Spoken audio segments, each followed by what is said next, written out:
Fraser at Michigan when he was a freshman. I was a senior. I took a job at Lyons Township High School in LaGrange, Illinois to coach and teach. When Dave graduated, I encouraged him to come and take a position at the same school.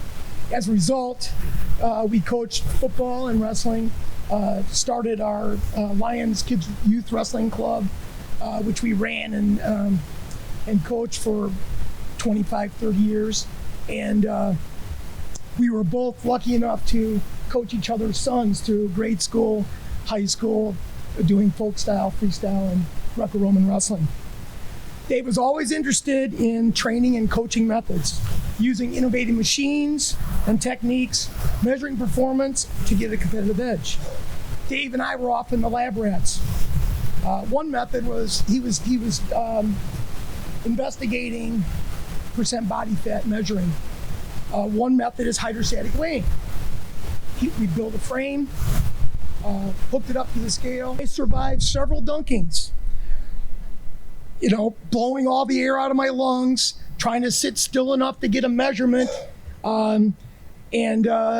Fortunately for us, we decided that drowning all our wrestlers wasn't going to be the most efficient way to check body fat. Skin folds was the procedure from then on. He developed many training toys, padded buckets filled with cement, helmets rigged with weights on them that you could carry around, a gut wrench machine that he was trying to develop, but most of those were used by his boys at home and with our team members. As a PE department chairman, he started an exercise physiology class for the LT students. He showed them different ways to measure and record performance data and encouraged them to work on specifics of their own sport. His love of the science of sport, was passed on to his athletes and students. Dave and I wanted our athletes to experience the best wrestling or training we could find. We often took impromptu trips to wrestling events.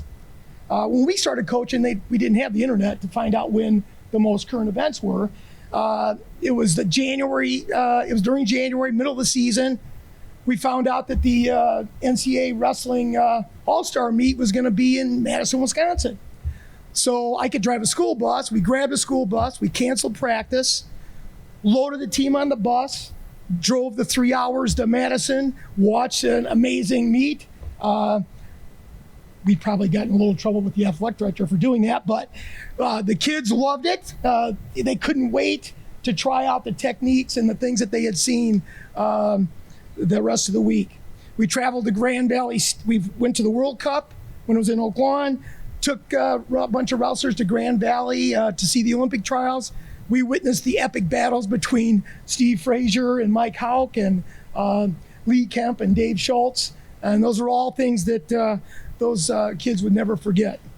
We made an unplanned last-minute trip to Atlanta for the Olympic wrestling and traveled with Dave's son Jake to Washington for the USA Wrestling Coaches College and Youth Development Camp. Dave made sure we were always aware of current trends in wrestling. If we weren't traveling, he tried to get the best guys there. We had Steve Fraser, Olympic gold medalist. We had world and Olympic champions, Sergei Beloglazov and his twin brother Anatoly, Ivan Ivanov, world medalist. They were all in our gym inspiring our wrestlers. And Dave was a big part of that. Probably our greatest wrestling adventure was when Dave formed the Jake Curby Foundation in honor of his late son, Jake. Dave organized the Curby Cup to provide an international Greco-Roman event in the United States for our elite wrestlers. His first initial big initiative was to get an all-star team of world champions, and they all were world champions or at least world medalists, to compete against our USA team. It was held in our gym, which was a great venue for the meet. The following Curby Cups had teams from Georgia, Hungary, Serbia, Lithuania. These were family affairs hosting the teams. Dave's wife, Lynn, and I made numerous trips to O'Hare International Airport to pick up teams. Nick, Dave's older son, was recruited along with his high school team, to load up, transport, and set up the mats. And daughter Courtney was a willing host for team dinners. which was sometimes quite an experience, taking the Hungarian team to the local Mexican restaurant and trying to explain what their options were for food. Taking teams on shopping trips, sightseeing was all part of the cultural experience. Our youth wrestlers were included in the event, also walking out with a wrestler during introductions. They were able to meet many wrestling dignitaries, including Dan Gable was the master of ceremonies one year. It was a tremendous tribute to Jake and an unforgettable experience for the Lions wrestling community.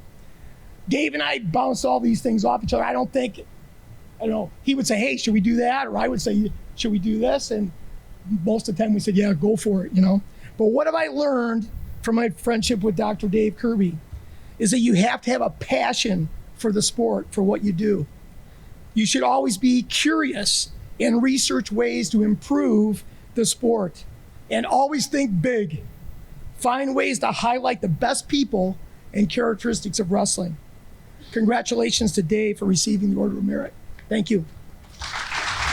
So I was a junior in high school, Hazel Park High School, back in 1975. Thought I was a pretty good Greco-Roman wrestler, but really a novice, of course, at that age.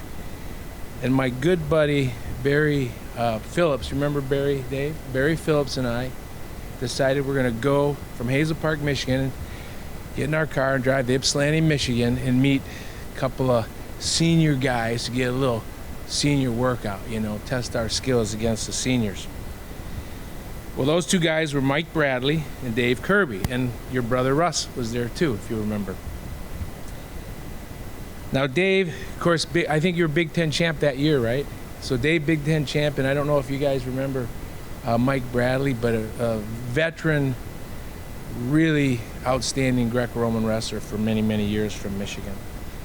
So Barry and I go to get our workout that day, and we got a workout. We got a workout all right. They beat the living tar out of us that whole time, and taught us a few more lessons about Greco-Roman wrestling. But what I really remember about Dave is his kind way about him. He could be beating the living crud out of you and still kind of act friendly and make you feel good somehow.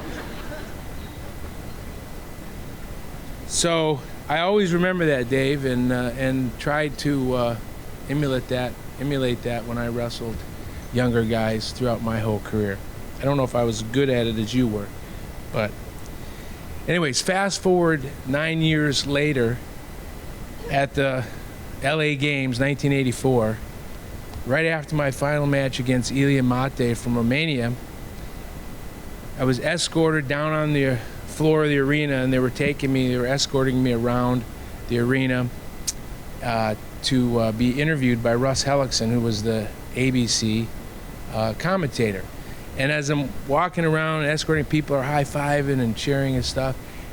Who's down in the first row at the Anaheim Convention Center? Dave Curby. And so, of course, I walked right by him, and he hugged me, and we celebrated for a split second. And this is true. For that one split second, I recalled that first time that I met you back in 1975 when you gave me that little butt whooping. And I was thinking, try it now, brother. Just kidding.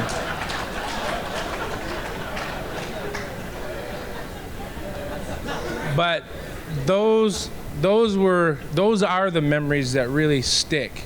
You have a lot of on-the-mat memories, but some of those off-the-mat memories are really special. Dave's always been a leader in the sport, captain, of course, team captain of the University of Michigan team, a 4-year starter, Big Ten champ, like I said. He was 4th in the Greco-Roman Junior World Championships.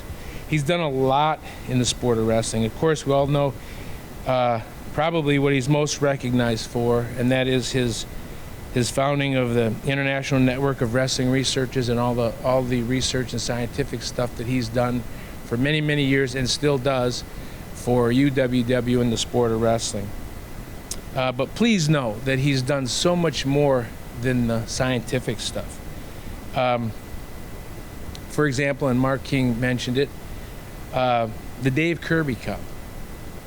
I mean, the Jacob Curby Cup. Sorry. So sorry. The Jacob Curby Cup he established in honor of his son, Jake, who, by the way, Jake overcame a lot of health issues his whole career, right? In high school, he had some major health issues and continued on. But this kid, was one of the most tough, dedicated wrestlers on my Greco-Roman team. He walked on at Northern Michigan University, no scholarship, and every single day he worked and worked and worked hard. He was the epitome of what I would call one of my favorite type of athletes. And he climbed the ladder to become second in the country and second on our national team. I think he was behind Harry Lester at that time. And then, of course, tragically, he passed, having an epileptic seizure right after practice. And Dave and Lynn, I'll never forget this moment when I got the call. Obviously, it devastated the whole wrestling community. And I know, of course, your family. So I just want to honor him again today, because he was one of my favorite guys. And of course, Momir Petkovic, sitting right behind you, he would totally attest to that. Anyways, the Jacob Curby Cup, very tough, as Mark said, very tough tournament. Many foreign teams came for about 5-6 years. It was one of our great international domestic tournaments where we go to Chicago with my national team, and they got to, knock heads with all the best guys in the country. And Dave not only organized, and Mark and his team organized this great tournament for us that really made a big impact on our program. He raised all the money for it, and it wasn't cheap to put that tournament on. And I know, Dave, many occasions you took from your own pocket to help supplement that. And I know Lynn's probably still ticked off at you about all that. It's tough being married to a wrestling guy, I know. So in closing, I'd just like to say, Dave, you've been an inspiration to so many as an athlete, as a coach, as a teacher, as an administrator, as a scientist, and most of all as a father to Jacob, to Nick, to Courtney. Just thrilled that you're here being honored and proud to be a part of it. Thank you very much for everything, Dave.